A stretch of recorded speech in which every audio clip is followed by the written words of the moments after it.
کہ اسلام کی تعلیمات پر جو پردے دور ملوکیت میں پڑ گئے تھے انہیں ہٹا کر اسلام کے اصل رخ روشن دنیا کو دکھائیں۔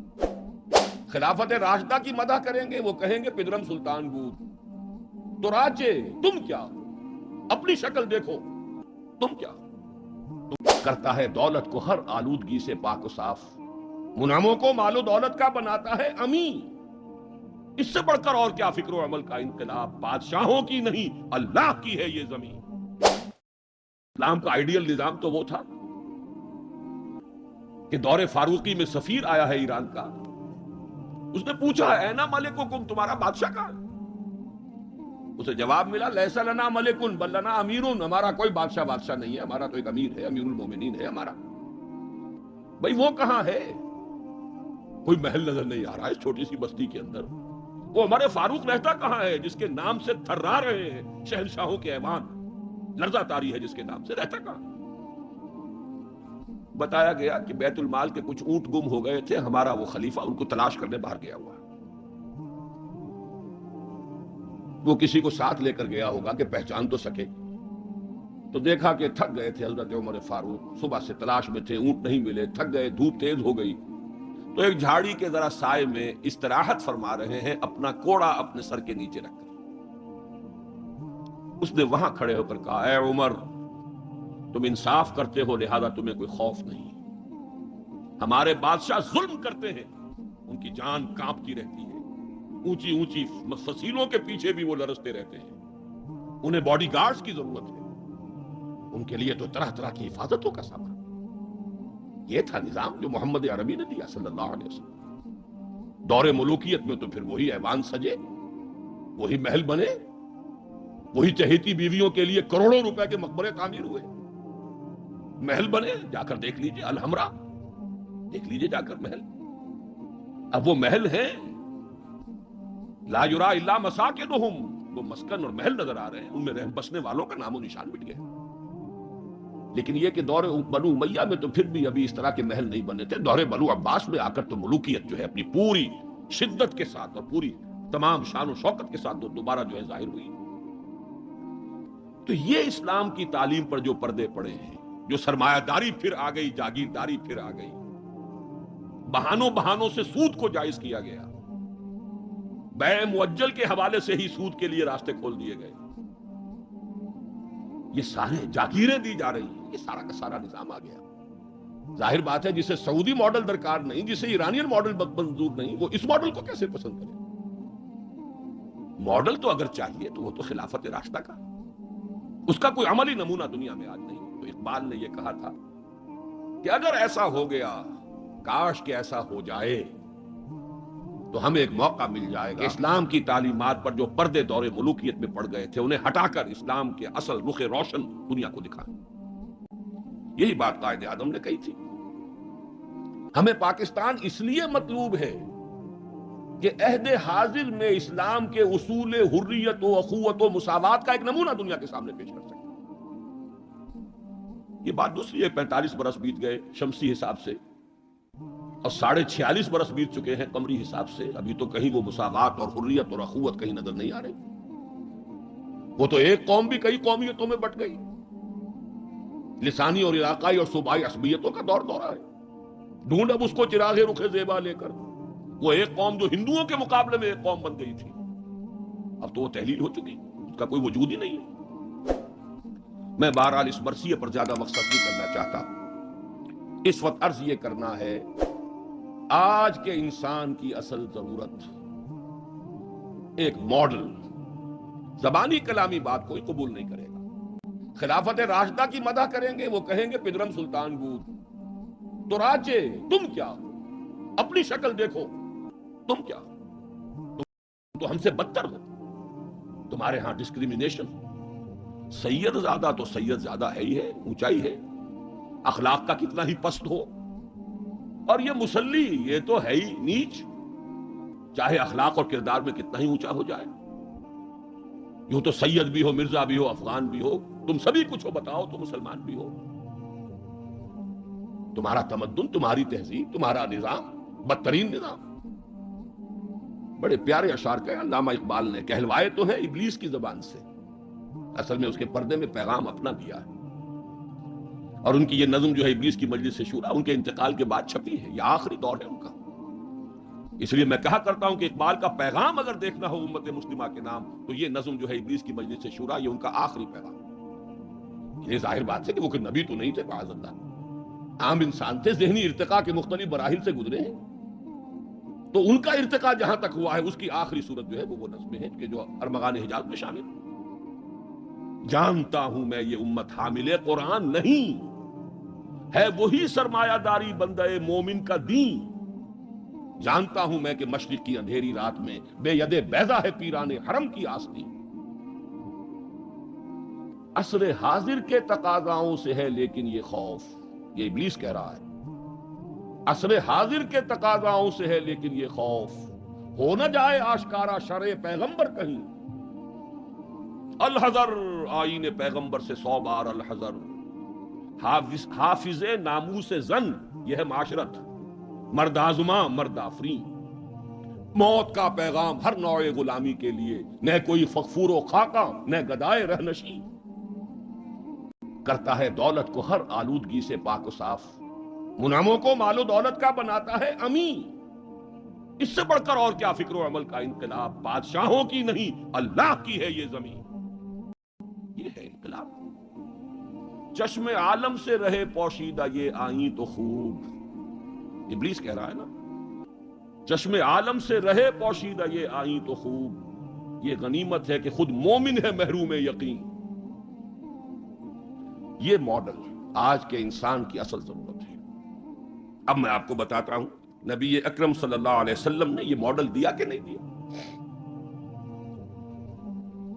حضور صلی اللہ علیہ وسلم کا یہ ماڈل آج دنیا کا ہر باشعور انسان یہ ماننے پر مجبور ہے کہ آئیڈیل ماڈل. بدترین دشمنوں نے اقرار کیا. ایم این رائے 1920 میں لیکچر دیا اس نے، ہسٹوریکل رول آف اسلام، لاہور میں دیا. وہ کتاب اب بھی بھارت میں چھپتی ہے. اس نے کہا کہ تاریخ انسانی کا عظیم ترین انقلاب وہ ہے جو محمد نے برپا کیا صلی اللہ علیہ وسلم. گاندھی نے 1937 میں جب پہلی مرتبہ ہندوستان میں انگریزوں نے ہمیں کچھ تھوڑی سی سیلف گورنمنٹ دینی شروع کی تھی، 35 کا ایکٹ جو ہے گورنمنٹ آف انڈیا ایکٹ 1935، اس کے نتیجے میں پھر الیکشنز ہوئے سن 36 میں، اور پھر وزارتیں بنی اور پورے ہندوستان میں کانگریس کی وزارت. ہریجن میں مقالہ لکھا گاندھی نے اور اپنے ان وزیروں کو کہا، ہدایت کی کہ ابو بکر اور عمر کے ماڈل کو سامنے رکھنا. میں تمہارے سامنے ابو بکر اور عمر کی مثال پیش کروں. مجھے ایک واقعہ اور یاد آیا ہے. یہ تو چیز چھپی ہوئی ہے، ہریجن کا مقالہ ہے، اس کو تو کوئی شخص ویریفائی کر سکتا ہے. ایک واقعہ جو ہے یہ ایک روایت ہے. میں جب پہلی مرتبہ حیدرآباد دکن گیا تھا، یہ آج سے کوئی 10 سال پہلے کی بات ہے، وہاں ایک مولانا ابوالکلام آزاد انسٹیٹیوٹ ہے، اس میں میری ایک تقریر تھی. کھچا کھچ بھرا ہوا ہال. ایک صاحب جو گورنر رہے تھے، پرانے کانگریسی، بوڑھے 80 برس کی عمر کے گورنر رہے تھے بہار کے، بھی نام مجھے اس وقت ذہن سے اتر گیا ہے، وہ ان کی صدارت تھی.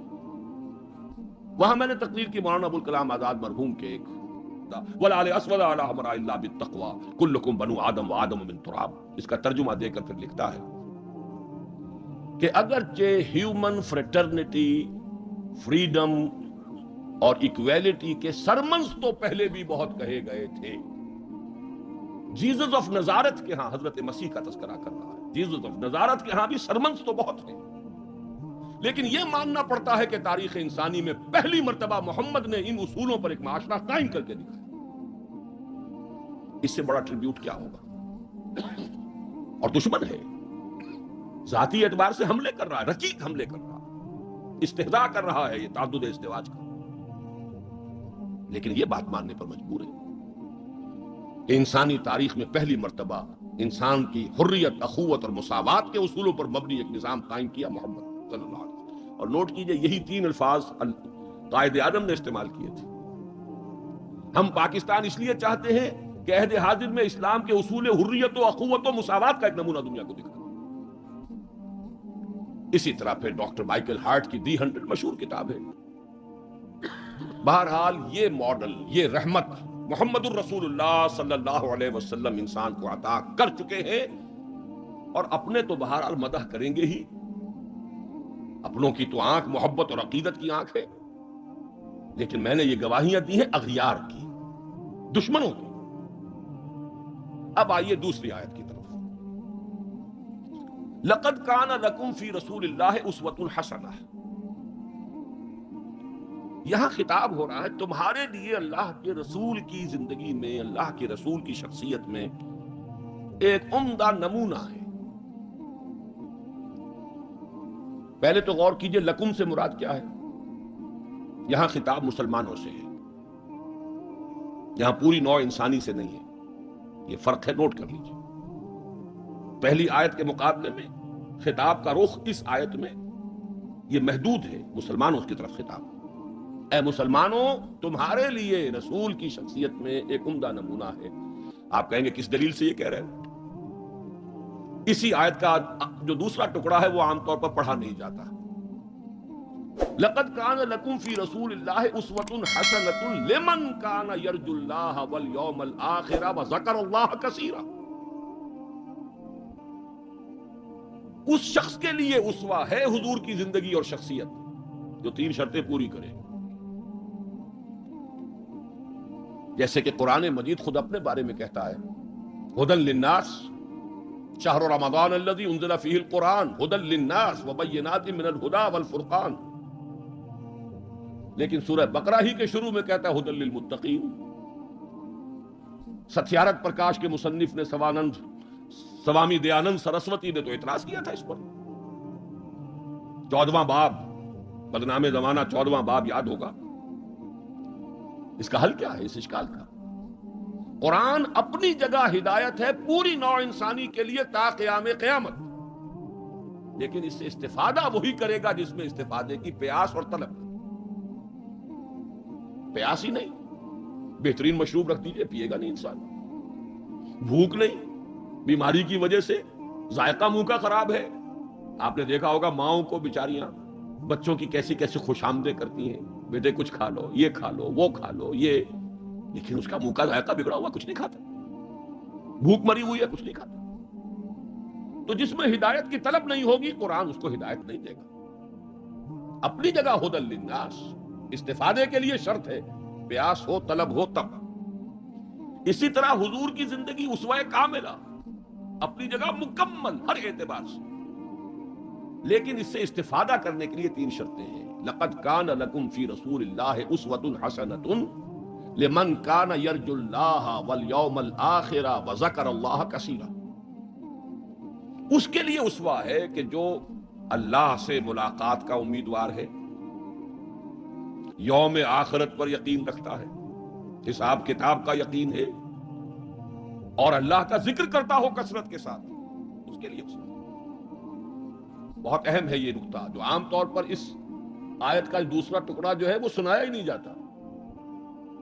لقد کان لکم فی رسول اللہ اسوۃ حسنۃ لمن کان یرجو اللہ والیوم الآخر وذکر اللہ کثیرا اللہم ربنا اجعلنا منہم. اے اللہ ہمیں ان لوگوں میں شامل فرما جو ان تین شرطوں کو پورا کر کے اور محمد الرسول اللہ صلی اللہ علیہ وسلم کی اسوہ حسنہ سے استفادہ کر سکے. اب نوٹ کیجئے حضور کا یہ اسوہ نمونہ کس کس پہلو سے ہے. اس میں بھی ذرا تین مراحل آئیں گے. سب سے پہلے یہ کہ ایک فرد کی حیثیت سے اسوہ کاملہ، خاص طور پر میرے نزدیک تو یہ سیرت النبی کا اعجاز ہے، معجزہ ہے. اگرچہ حضور کا سب سے بڑا معجزہ قرآن ہے، لیکن خود اپنی جگہ پر سیرت النبی معجزہ ہے. کس معنی میں؟ انسان کی جتنی حیثیتوں کا آپ تصور کر سکتے ہیں ان تمام حیثیتوں میں اسوہ موجود ہے محمد الرسول اللہ صلی اللہ علیہ وسلم. باپ کی حیثیت سے اسوہ موجود، حضرت مسیح کی زندگی میں تو نہیں، انہوں نے شادی نہیں کی. شوہر کی حیثیت سے اسوہ موجود، خسر کی حیثیت سے اسوہ موجود. حضرت علی کے خسر ہے کہ نہیں؟ حضرت عثمان کے خسر ہے یا نہیں؟ داماد کی حیثیت سے اسوہ موجود، حضرت ابوبکر حضرت عمر کے داماد ہے کہ نہیں؟ پھر ذرا غور کیجئے داعی کی حیثیت سے اسوا، مبلغ کی حیثیت سے اسوا، معلم کی حیثیت سے اسوا، مربی اور مزکی کی حیثیت سے اسوا، امام مسجد کے اعتبار سے اسوا، خطیب مسجد کے اعتبار سے اسوا، پھر میدان جنگ میں سپہ سالار کی حیثیت سے اسوا، قاضی القضات کی حیثیت سے اسوا، اور صدر مملکت کی حیثیت سے اسوا. کون سی زندگی کا گوشہ رہ گیا؟ اتنی گمبھیر زندگی کا واقعہ یہ ہے کہ کوئی اور دنیا میں مثال آپ نہیں دے سکتے. اتنی جامع زندگی. یہی بات ہے جو ڈاکٹر مائیکل ہارٹ نے تو یہی بات تو کہی ہے. He is the only person supremely successful in both the religious and secular fields. باقی عظیم شخصیتیں ایسی ہیں یا مذہب و اخلاق اور روحانیت کے میدان میں بلند نظر آئیں گی تو دنیا اور سیاست اور مملکت اور ریاست اور سپہ سالاری میں زیرو. گوتم بدھ کا ادھر اونچا مقام ہے، ادھر زیرو. حضرت مسیح کا ادھر اونچا مقام، ادھر زیرو. حضرت مسیح ابھی آئیں گے دوسرا میدان بھی، اس میں بھی ان کی جولانیاں ہوں گی، لیکن اس وقت تک دنیا جس مسیح سے واقف ہے ان کی زندگی میں تو دوسرا کھاتا ہی نہیں ہے، کھانا کھلا ہی نہیں. اور ادھر آئیے سکندر اعظم کہاں میکڈونیا سے چلا ہے اور بیاس تک پہنچ گیا ہے 3 سال کے اندر اندر. لیکن روحانیت اور مذہب اور اخلاق کے معاملے میں زیرو سے کام نہیں چلتا، کوئی مائنس ویلیو لانی پڑے گی. اسی طرح اٹیلا، اسی طرح چنگیز خان. ایک ہی شخصیت ہے، the only person supremely successful in both the fields. گویا کہ ہر اعتبار سے اسوہ کاملہ. یہاں بھی ایک نقطہ ذرا سی ڈائگریشن ہے. ایک پہلو ایسا ہے انسانی زندگی کا جس میں حضور اس کا کی شخصیت یا آپ کی سیرت اسوہ نہیں ہے. آدمی چونک جائے گا، اسے شاید توہین پر محمول کرے، لیکن ہے. اور وہ شخصیت کا پہلو ہے ایک عورت کی حیثیت سے. بیوی کے لیے اسوہ، ماں کے لیے اسوہ کہاں سے آئے گا؟ آخر آدھی انسانیت ہے، نصف بہتر حیات آپ تو کہتے ہیں، دی بیٹر ہاف. اس کے لیے اسوہ، اس کی نسوانی زندگی کے اعتبار سے اسوہ کا.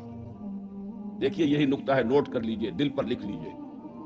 یہی وجہ ہے کہ جس سورہ مبارکہ میں یہ آیت آئی ہے لَقَدْ كَانَ لَكُمْ فِي رَسُولِ اللَّهِ أُسْوَةٌ حَسَنَةٌ، اسی میں فرمایا گیا اے نبی کی بیویوں تمہیں اسوہ بننا ہے پوری نوع انسانی. یا نساء النبی لستن کاحد من النساء، اے نبی کی بیویوں تم عام عورتوں کے مانند نہیں. نبی کی زندگی میں جو خلا ہے اس لیے کہ وہ مرد ہے، اسوہ کے اعتبار سے جو خلا رہ گیا ہے اسے تمہیں پر کرنا ہے. انما یرید اللہ لیذھب عنکم الرجس اہل البیت ویطہرکم تطہیرا. اللہ چاہتا ہے کہ تم سے ہر طرح کی گندگی آلائش کو خوب دھو کر پاک کر دے. تطہیر، جتنا کہ تطہیر کا حق ہے بتمام و کمال تمہاری شخصیتوں میں پورا ہو جائے. اس لیے کہ تم پوری امت کے لیے، نوع انسانی کے لیے اسوہ کی وہ کمی کہ جو سیرت محمدی میں ہے صلی اللہ علیہ وسلم، اس خلا کو پر کرنے والی بنو گی. بہرحال انفرادی حیثیت میں گمبھیر ترین اسوہ حضور کی زندگی میں موجود. فرمایا ہاں اب ٹھیک ہے، لے جاؤ اس کو رجم کر دو. اللہ کا حکم ہے لا تاخذکم رافۃ فی دین اللہ ولا تاخذکم بہما رافۃ فی دین اللہ. اللہ کا حکم ہے، کرنا ہوگا، چاہے اپنے سینے پر پتھر رکھنا پڑے، اب رجم کرنا. لیکن جب رجم ہو گیا ہے اور وہ خاتون جو ہے ان کا انتقال ہو گیا، کسی کی زبان سے نکل گیا کتنی بے حیا عورت تھی، حضور نے ڈانٹ دیا.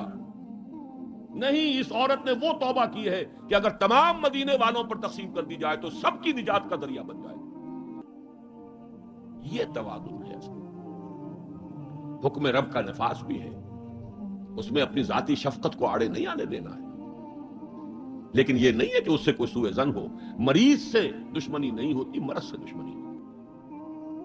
مریض سے تو ہمدردی ہوتی، اور اس نے تو وہ توبہ کی ہے.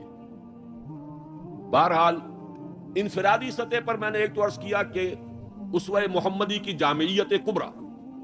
نمبر 2، اخلاقی میدان میں تکمیل، یعنی تمام جتنی اخلاقی اقدار ہیں بلند اور اعلیٰ ان کا مجموعہ حسین گلدستہ جس میں ہر شے اپنے اپنے مقام پر صحیح توازن اور اعتدال کے ساتھ ہے. یہ ہے خاص معاملہ محمد الرسول اللہ صلی اللہ علیہ وسلم.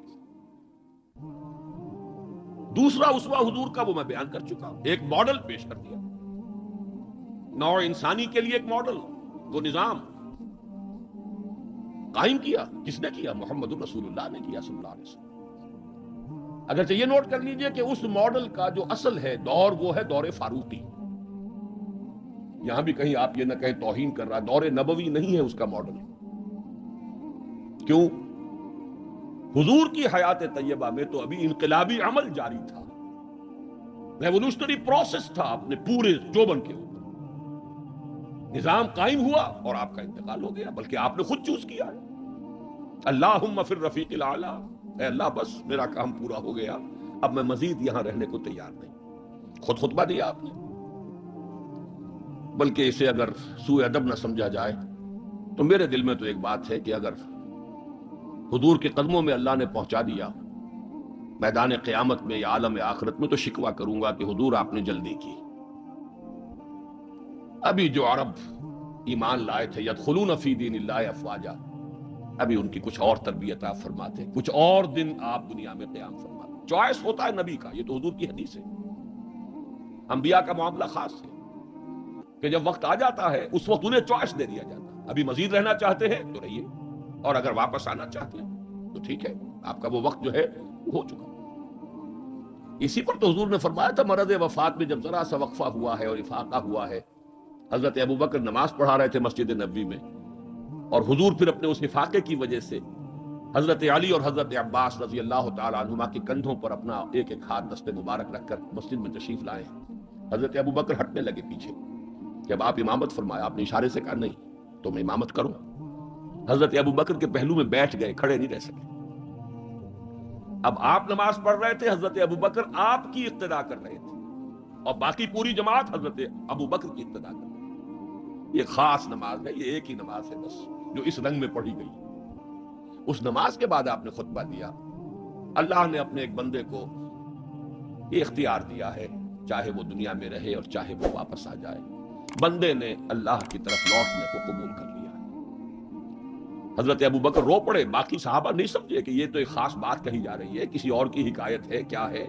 حضرت ابوبکر رو پڑے، سمجھ گئے کہ معاملہ کیا ہے. اب آپ نے فیصلہ کر لیا مراجعہ. بہرحال میں یہ عرض کر رہا تھا کہ حضور کی حیات طیبہ بہت گمبھیر انقلابی عمل ہے جو اس کے اندر چھایا ہوا ہے. اس میں پھر ابھی اس نظام کی برکات جو ہے وہ نمایاں نہیں ہے، موجود ہیں، نمایاں نہیں ہے. اسی طرح حضرت ابوبکر کے کل 2.25 سال، اور وہ بھی جس انقلاب کی تکمیل حضور نے کر دی تھی، اس کے خلاف جو کاؤنٹر ریولوشنری موومنٹس اٹھی ہیں ان کو کرب کرنے میں سارا وقت صرف ہو گیا. مسیلمہ کذاب اٹھ کھڑا ہوا ہے، فلاں جو ہے یہ نبیہ بن کر دعوے دار بن کر کھڑی ہو گئی ہے، اس نبی اور نبیہ کا نکاح بھی ہو گیا ہے. ایک طوفان. منکرین زکوٰۃ کھڑے ہو گئے ہیں. اور شاید آپ نے کبھی نوٹ نہ کیا ہو، نوٹ کر لیجئے، یہ سورت تو آپ پڑھتے ہی ہیں، اذا جاء نصر اللہ والفتح ورأیت الناس يدخلون فی دین اللہ افواجا. لیکن یہ کہ اس کی ایک برعکس تصویر بھی ہے، وہ دیکھ لیجئے کہ حضور کے انتقال کے بعد وہ جو فوج در فوج آئے تھے، فوج در فوج نکل بھی گئے تھے. یخرجون من دین اللہ افواجا. اور دارالاسلام جو ہے وہ صرف مدینے تک محدود ہو کر رہ گیا تھا. حضرت ابوبکر کی فضیلت جو ہے در حقیقت اسی سے ظاہر ہوتی ہے. with an iron fist and with an iron will، جس طرح آپ نے مقابلہ کیا ہے اور کرش کر دیا ہے تمام جو بھی قوتیں اٹھی. حضرت عمر تک گھبرا رہے ہیں، مشورہ دے رہے ہیں کہ دیکھیے ایک دم 3 محاذ نہ کھول لیجئے، حالات بڑے خراب ہیں، بڑے نازک ہیں. آپ نہ تو جیش اسامہ کو روک رہے ہیں، ٹھیک ہے آپ کا کہنا ہے کہ جس لشکر کا علم جو ہے حضور نے عطا کر دیا ہو، میں کیسے اس لشکر کو روکوں. پھر آپ مدعیان نبوت کے خلاف بھی لشکر بھیج رہے ہیں، وہ بھی سمجھ میں آتا ہے، وہ تو کافر ہو گئے، مرتد ہو گئے، لازماً ان کے خلاف تو جہاد کرنا ہے. لیکن کم سے کم ان زکوٰۃ کا انکار کرنے والوں کے معاملے میں سوچئے، نرمی کیجئے، تیسرا محاذ نہ کھولیے. انہوں نے نہ کسی نئے نبی کی دعوت کو قبول کیا ہے، نہ وہ ابھی نماز کا انکار کر رہے ہیں، بلکہ زکوٰۃ بھی یہ نہیں کہتے کہ ہم نہیں دیں گے، صرف یہ کہتے ہیں کہ ہم حکومت کو نہیں دیں گے. تو تھوڑی سی نرمی کیجئے. حضرت عمر کو ڈانٹ پلائی حضرت ابوبکر نے، اے عمر تم دور جاہلیت میں تو بڑے سخت تھے اور بڑے ہمت والے تھے، اسلام میں آ کر کمزور ہو گئے. اور پھر وہ تاریخی الفاظ کہے ہیں ایبدل الدین وانا حی، کیا دین کے اندر ترمیم ہوگی جبکہ میں ابھی زندہ ہوں؟ میری زندگی میں دین میں ترمیم نہیں ہو سکتی. خدا کی قسم اگر کسی اور نے میرے ساتھ نہ دیا تنہا جاؤں گا اور ان مانعین زکات سے جہاد کروں گا. یہ آئرن ول اور آئرن فسٹ ابو بکر رقیق القلب نحیف الجثہ انسان. لہذا اس 2.25 سال میں بھی اصل جو برکات ہیں ان کا ظہور نہیں ہو پا رہا. اصل میں جسے انگریزی میں آپ کہتے ہیں للی ان بلوم، یہ گلاب کا پھول پوری طرح کھل کر جو سامنے آیا ہے وہ دور فاروقی ہے رضی اللہ تعالی عنہ. اس کی وہ شانیں ہیں. وہ سفیر کا واقعہ سنا چکا ہوں. حریت کا معاملہ دیکھیے کہ سعد ابن ابی وقاص کے بارے میں پرچہ نویس نے اطلاع دی ہے ایران سے. گورنر ہے ایران کے حضرت سعد ابن وقاص، اور گورنر اس لیے ہیں کہ خود فاتح ایران ہیں. یہ ریوڑیوں کی طرح بٹی ہوئی گورنریاں نہیں ہے کہ اس کو دے دو اس کو دے دو، جس کو چاہو دے دو. خود فاتح ایران سعد ابن ابی وقاص. اور آدمی کون ہے وہ؟ ایک ہی انسان ہے جس کے بارے میں حضور نے فرمایا اے سعد تم پر میرے ماں باپ قربان. غزوہ احد میں جب لرزہ کیا ہے کفار نے اور حضور کو شہید کرنے کے لیے سرتوڑ کوشش کی ہے، اس وقت تیر اندازی کر رہے تھے حضرت سعد ابن ابی وقاص رضی اللہ تعالیٰ یکی از عشرہ مبشرہ. اس وقت حضور نے کہا تھا تیر چلائے جاؤ اے سعد تم پر میرے ماں باپ قربان. وہ سعد ہیں کہ پرچہ نویس نے اطلاع دی ہے کہ سعد نے اپنے گھر کے باہر ایک ڈیوڑی بنا لی ہے، دربان کھڑا کر دیا ہے، حضرت بلال کو بھیجا ہے، خط میں ڈانٹ دی ہے. لیکن بلال کو حکم تھا کہ پہلے جا کر ڈیوڑی کو آگ لگا دینا پھر یہ خط دینا سعد کو.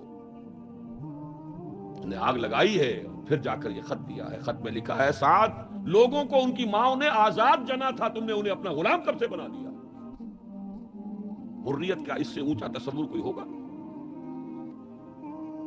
ایک عورت ٹوک رہی ہے عمر جی محمد عورت تھی، یہ کیا تم نے حکم نافذ کیا ہے کہ مہر اس سے زیادہ نہیں ہوگا؟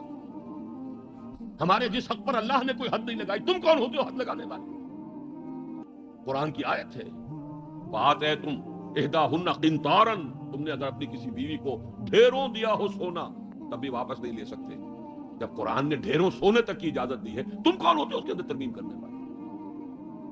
عمر وہیں کہتے ہیں آج ایک بڑھیا نے عمر کو دین سکھایا اور آرڈیننس واپس. حریت، احتساب، تنقید، مساوات، اگر یہ کچھ چڑیاؤں کے نام ہیں ہمارے لیے تو یہ چڑیاں ہیں، القاء ہیں، صرف شکلیں ہیں، نام ہیں، حقیقت کہیں نہیں. ان تمام چیزوں کی بتمام و کمال حقیقت دیکھنی ہو تو حضرت فاروق کا دور ہے. بیت المقدس کا سفر کر رہے ہیں اور ایک اونٹ تقریباً 700 میل کا سفر ہے. کوئی نجی سفر نہیں ہے، کوئی انٹوریج نہیں ہے، کوئی 250 300 400 آدمی ساتھ نہیں ہے، کوئی پورا بوئنگ 747 نہیں لے جایا گیا عمرے کے لیے. ایک اونٹ ایک خادم، اسی اونٹ پر راشن بھی ہے، لہذا بیک وقت 2 آدمی نہیں بیٹھ سکتے، ایک ہی آدمی سواری کر سکتا.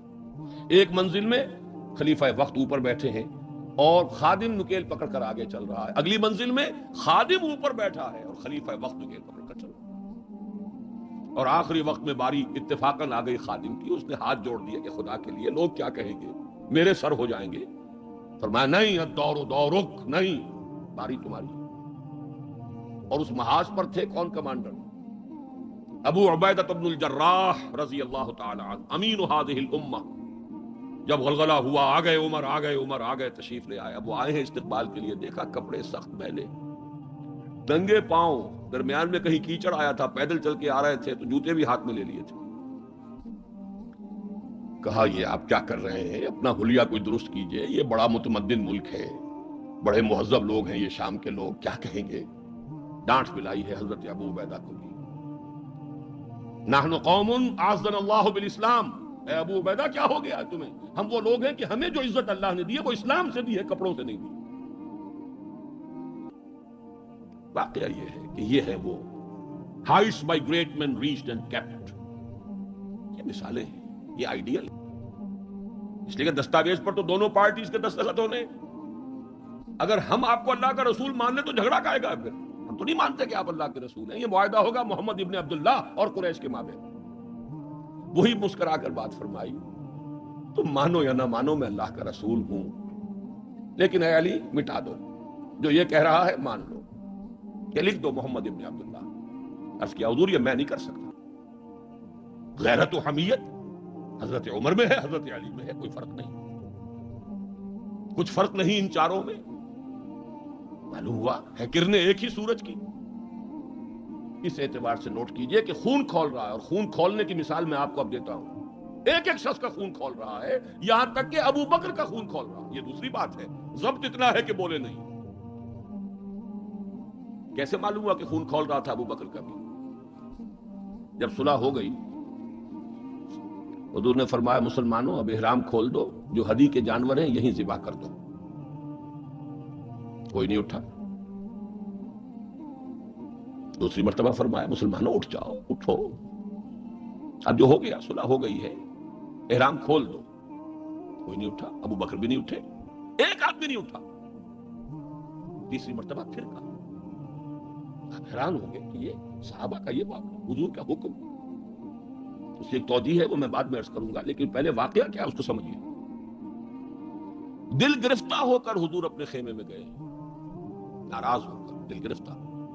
حضرت ام سلمہ تھا ساتھ تھی رضی اللہ تعالیٰ, بڑی مدبر خاتون, بہت مدبر خاتون.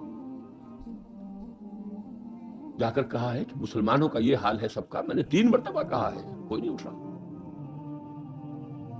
حضرت ام سلمہ نے مشورہ دیا, حضور آپ کسی سے کچھ کہیے نہیں, اپنا احرام کھول دیجئے, قربانی دیجئے. اب آئے ہیں, آ کر اپنا احرام کھول دیا, قربان. اب سب اٹھ گئے, سب نے قربانیاں دے دی. میرے ذہن میں اس کی تعویل یہ ہے کہ لوگ منتظر تھے. اسے کہا جاتا ہے فلسفے میں حالت منتظرہ. پتہ نہیں حضور ہمارا امتحان تو نہیں لے رہے, یہ احرام کیسے کھول دے بغیر عمرہ کیے؟ یہ کوئی اللہ اور اس کے رسول کی طرف سے ہماری غیرت و حمیت کا امتحان تو نہیں ہے. اس سسپینس میں تھے. جب دیکھا کہ حضور نے تو کھول دیا احرام, قربانی دے دی, اب گویا کہ کوئی شک اور شبہ کی بات نہیں رہی کہ یہی منشاء نبوت ہے, یہی حکم ہے. لہذا کوئی ایک بھی نہیں تھا کہ جو پیچھے رہ گیا. لیکن میری گفتگو اس وقت اس مرحلے پر تھی کہ قابل توجہ ہے یہ بات.